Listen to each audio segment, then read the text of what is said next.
Bahasa sebagai sistem tanda terdiri atas signifi yang berupa konsep-konsep tertentu dalam pikiran manusia dan signifian berupa realisasi konsep-konsep tertentu yang diwujudkan dalam bentuk ujaran. Konsep-konsep yang diujarkan itu bersifat arbitrer atau mana suka. Kemanasukaan itu sudah disepakati oleh sekelompok penutur bahasa tertentu atau konvensional. Hal inilah yang menyebabkan lahirnya berbagai macam ragam bahasa dengan segala macam aturannya.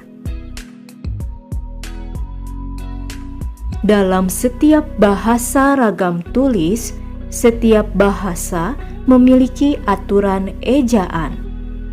Aturan dalam ejaan terkait dengan kaidah cara menggambarkan bunyi seperti kata, kalimat, frasa, dan sebagainya dalam bentuk tulisan serta penggunaan tanda baca.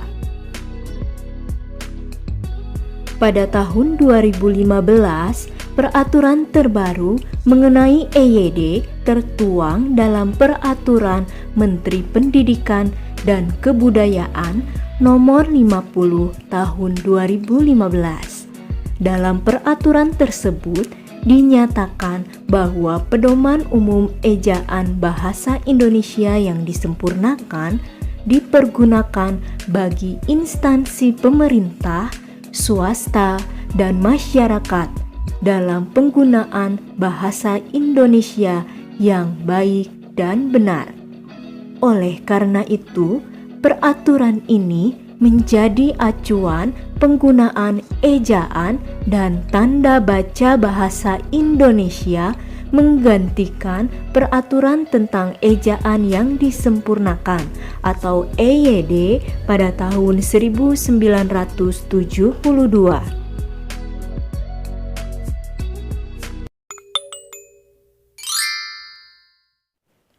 Penggunaan ejaan.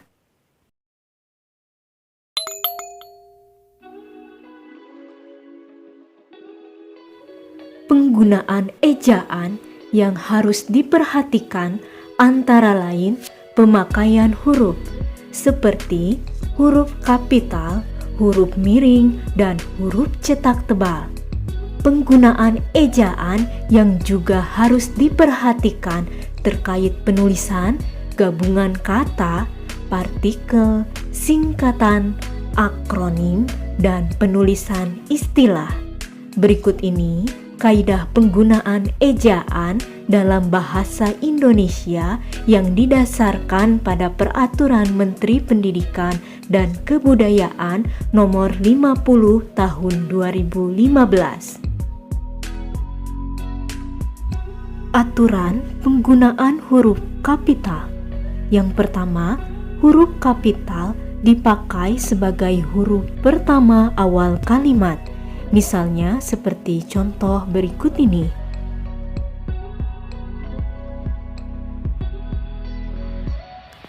Yang kedua, huruf kapital dipakai sebagai huruf pertama unsur nama orang, termasuk julukan.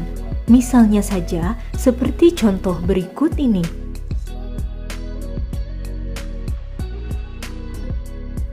Perhatikan catatan berikut ini. Penggunaan huruf kapital tidak dipakai sebagai huruf pertama nama orang yang merupakan nama jenis atau satuan ukuran. Misalnya saja seperti contoh berikut ini. Kemudian, huruf kapital tidak dipakai untuk menuliskan huruf pertama kata yang bermakna anak dari, seperti bin, binti, boru, dan van atau huruf pertama kata tugas. Misalnya saja seperti contoh berikut ini.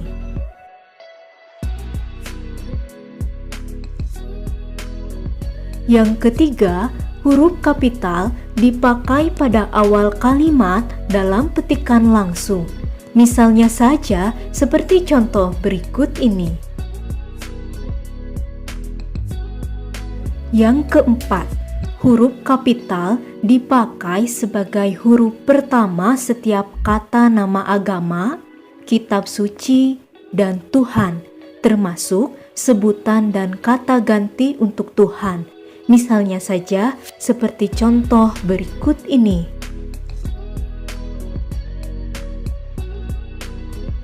Yang kelima, huruf kapital dipakai sebagai huruf pertama unsur nama gelar kehormatan, keturunan, keagamaan, atau akademik yang diikuti nama orang, termasuk gelar akademik yang mengikuti nama orang. Misalnya saja seperti contoh berikut ini.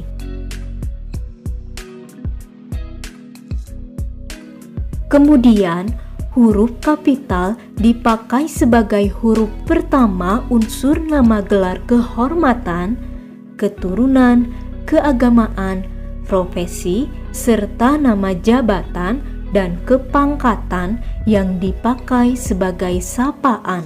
Misalnya seperti contoh berikut ini.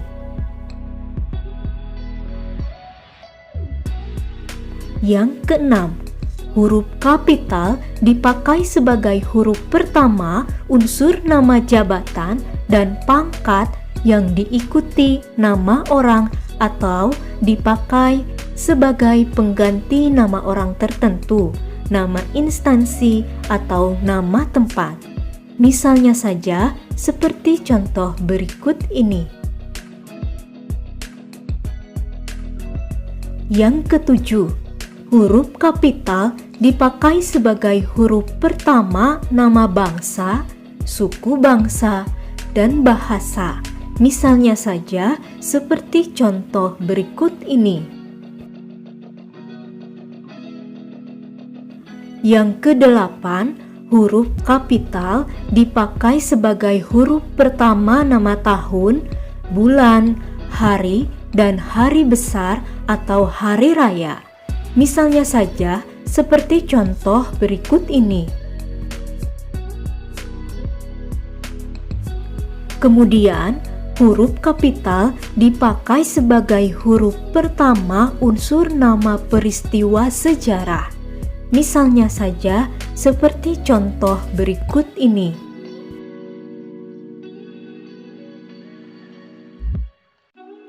Yang kesembilan, huruf kapital dipakai sebagai huruf pertama nama geografi. Misalnya saja seperti contoh berikut ini. Perhatikan catatan berikut ini. Yang pertama, huruf pertama nama geografi yang bukan nama diri tidak ditulis dengan huruf kapital. Misalnya saja seperti contoh berikut ini. Yang kedua, huruf pertama nama diri geografi yang dipakai sebagai nama jenis tidak ditulis dengan huruf kapital. Misalnya saja seperti contoh berikut ini. Kemudian, nama yang disertai nama geografi dan merupakan nama jenis dapat dikontraskan atau disejajarkan dengan nama jenis lain dalam kelompoknya. Misalnya saja seperti contoh berikut ini. Yang ke-10, huruf kapital dipakai sebagai huruf pertama semua kata, yang termasuk semua unsur bentuk ulang sempurna dalam nama negara, lembaga, badan organisasi, atau dokumen, kecuali kata tugas seperti di, ke, dari, dan, yang, dan untuk. Misalnya saja seperti contoh berikut ini.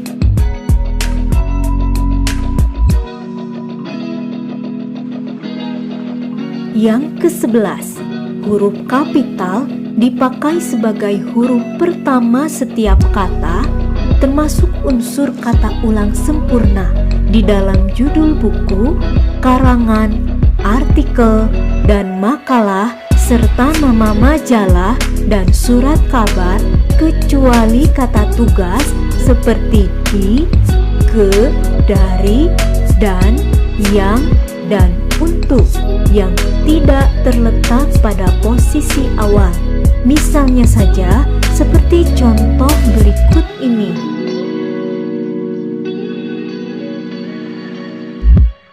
Kemudian, huruf kapital dipakai sebagai huruf pertama unsur singkatan nama gelar, pangkat, atau sapaan.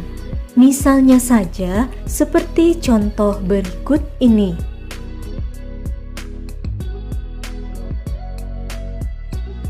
Yang ke-12, huruf kapital dipakai sebagai huruf pertama kata penunjuk hubungan kekerabatan seperti bapak, ibu, kakak, adik, dan paman, serta kata atau ungkapan lain yang dipakai dalam penyapaan atau pengacuan. Misalnya saja seperti contoh berikut ini.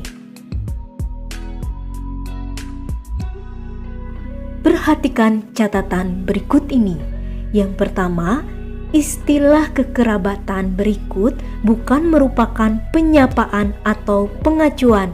Misalnya saja seperti contoh berikut ini. Yang kedua, kata ganti Anda ditulis dengan huruf awal kapital. Contohnya saja seperti berikut ini.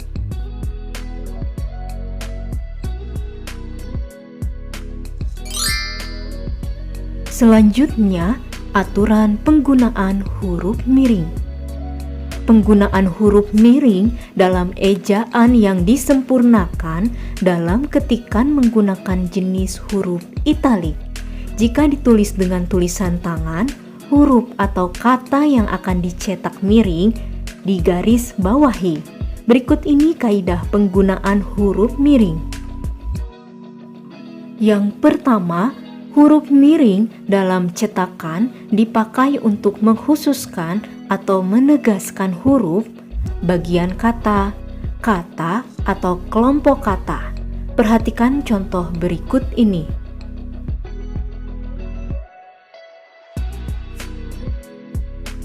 Yang kedua, huruf miring digunakan untuk menuliskan nama buku, majalah, dan surat kabar yang dikutip dalam tulisan. Perhatikan contohnya berikut ini.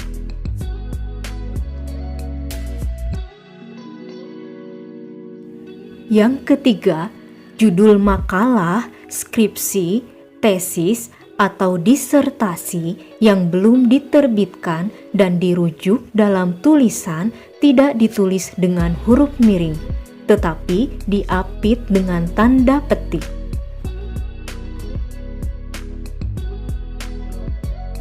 Yang keempat, huruf miring digunakan untuk menuliskan kata atau ungkapan yang bukan bahasa Indonesia, seperti bahasa daerah dan bahasa asing. Perhatikan contohnya berikut ini.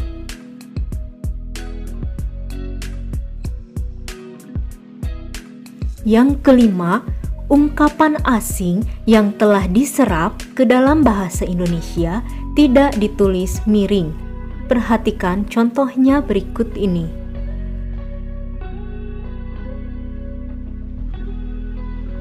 Selanjutnya, aturan penggunaan huruf cetak tebal. Yang pertama, huruf cetak tebal digunakan untuk menuliskan judul buku, bab, bagian bab, daftar isi, daftar tabel, daftar lambang, daftar pustaka, indeks, dan lampiran. Perhatikan contohnya berikut ini.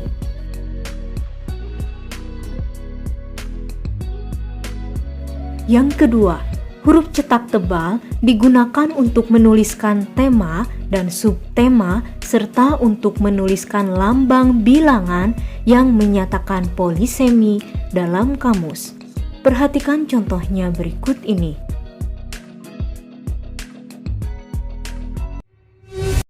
Ayo dukung channel ini dengan klik subscribe, like, dan komen. Terima kasih.